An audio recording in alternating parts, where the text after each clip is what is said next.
Hallo, da bin ich wieder. I'm here again. And it's now late summer and all the fruit and vegetables in the garden have already been picked or are ready for picking. And yesterday, our good friends Anita and Gary brought us these, or we went to their house and picked these wonderful prune plums. Gestern haben unsere guten Freunde Anita und Gary uns Pflaumen gegeben. Und zwar sind das die blauen Pflaumen, meine Lieblingspflaumen. Und da muss man natürlich einen Kuchen backen. And that's why we have to bake a plum cake. Now, as you can see, I'm wearing a Bavarian apron today. Ich trage eine bayerische Schürze heute, weil es im Moment Oktoberfest ist. Und man muss ja die Feste feiern, wie sie kommen. Und in Bayern, mein Onkel, nennt Pflaumenkuchen Zwetschgenkuchen. Also dachte ich, dass die Schürze angebracht ist. As you can see, I'm wearing a Oktoberfest apron because at the moment in Munich there is the Oktoberfest. And although I'm not from Munich, you gotta celebrate whatever you can, just for fun. And even in Bavaria, where my uncle lives, he would call these plums Zwetschgen. So he would make a Zwetschgenkuchen. Und das machen wir heute. Ich habe also schon ungefähr, nicht ungefähr, genau 2 Kilo dieser Pflaumen gewaschen, entsteint und dann schneide ich die so. Sehen, ob wir das hier sehen können. Also die werden halbiert, entsteint und dann nochmal eingeschnitten, aber nicht durchgeschnitten. Einfach so. So you wash the plums. You take the seed out and then you're gonna cut on each side, but not all the way through, so to give it this shape. And I'm just gonna finish these off here. In der Zwischenzeit, in the meantime, I'm going to preheat my oven to middle heat. In Germany it would be middle heat setting. Here in Canada, we go by 350 to 375 Fahrenheit. Ich habe mittlerweile schon 2 Backformen mit Butter eingeschmiert. I greased 2 baking dishes with butter, and there's a reason for that. I'll get to that later. So, very simple. Zwetschgenkuchen oder Pflaumenkuchen can be made either with yeast dough or backpulver dough. Today, I'm going to make baking powder dough. So here we go. First, we need 150 grams of butter. Then we need 1 pound, 500 grams of flour, regular flour. So, 150 Gramm Butter, 500 Gramm Mehl.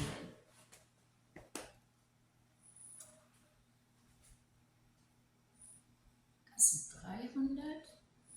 Und das ist genug Teig, um 2 Kuchen zu machen. Oder vielleicht sogar 3 kleine. So, das ist ein bisschen zu viel. Genau. That's enough dough to make 2 cakes. Or maybe even 3 small ones. So, then we need baking powder. Ein Päckchen. That's about 16 grams. Und ein kleines bisschen mehr. Eine Prise Salz. A little small dash of salt. 2 vielleicht sogar. So, dann brauchen wir Eier. 2 Eier in dem Fall. 2 eggs. Und Milch. So, und dann brauchen wir 250 Milliliter Milch. 250 Milliliters of milk. Und das ist dann auch schon der Teig. Und dann müssen wir einfach rühren, bis alles gut verrührt ist. Na ja, dann mal los. So, now we need to stir everything, mix everything until it's well mixed.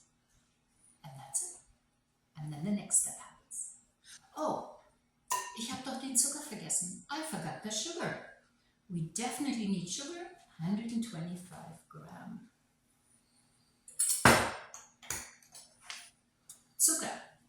25 Gramm. Hätte ich bald vergessen. Also der Teig hätte dann nicht gut geschmeckt.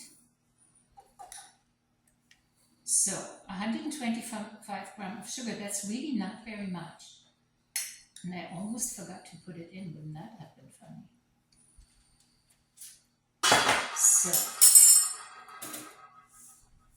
Und jetzt wird alles vermischt. And now I'm mixing.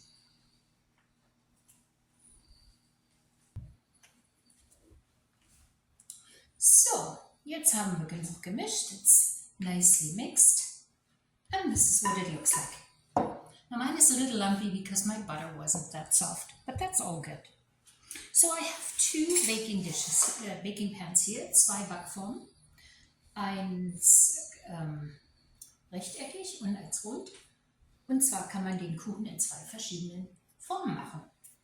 So, hier haben wir noch ein bisschen Butter, 65 Gramm, 65 Gramm of butter, some sugar, and that's all we need.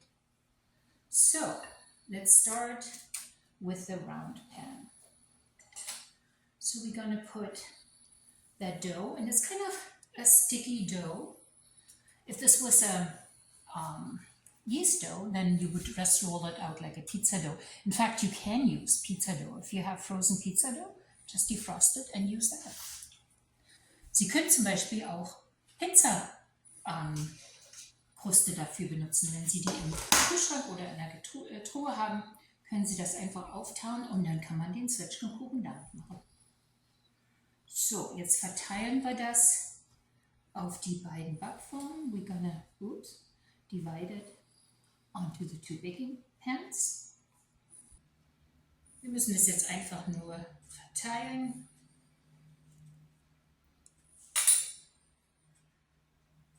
In die Ecken so rein, sort of in the corners, that we have a little bit of dough everywhere. So, they're now nicely spread out. Sind gut verteilt.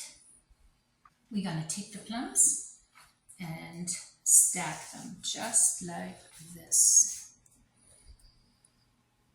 And always overlap them, sort of a bit on an angle. I'm going to turn this around. Einfach so aufstapeln, damit man so sehen kann, wie das so von der Seite aussieht. Ne? This is what it looks like from the side. Und der nächste wird einfach so rundherum gelegt. And the last piece, one for me and one for the cameraman. Ein Stück für mich und eins für den Kameramann. So, was brauchen wir jetzt noch? Und für sich gar nichts weiter, außer Zucker. Und da können Sie so an die 100 Gramm Zucker benutzen oder was auch immer Sie wollen. So, as you can see, the cakes are baked. And lo and behold, it didn't take 35 minutes, as I said. It took double that. So, die Kuchen sind gebacken und die haben nicht 35 Minuten gebraucht zum Backen, sondern das Doppelte, fast 70 Minuten. Aber sie sehen gut aus. So, was machen wir jetzt? Wir haben hier 65 Gramm Butter, die habe ich ein bisschen geschmolzen. Und das kommt jetzt ganz vorsichtig hier drüber. Es geht natürlich auch ohne. 65 Gramm butter. I melted it. And it's gonna go over top. Very gently. But if you don't want it, you don't have to. So now, the next thing is, and again, you can omit that, but I love it. My grandma used to do it. Das letzte ist noch ein bisschen einfachen Zucker drüber streuen. Meine Oma hat das immer gemacht. Aber wie gesagt, das muss auch nicht sein. Und dann kann man es essen. So, let's see. I loosened that all around already. Haha! Look at that. Ich habe es schon ein bisschen locker gemacht. Unser Pflaumenkuchen. There it is, our plum cake. Zwetschgenkuchen. Und am besten in Stücke schneiden und ein bisschen Schlagsahne dazu. And even better, with a little bit of whipping cream over top. Viel Spaß mit diesem Spätsommer- oder Fruehherbstkuchen. Enjoy this late summer or early fall cake. Guten Appetit!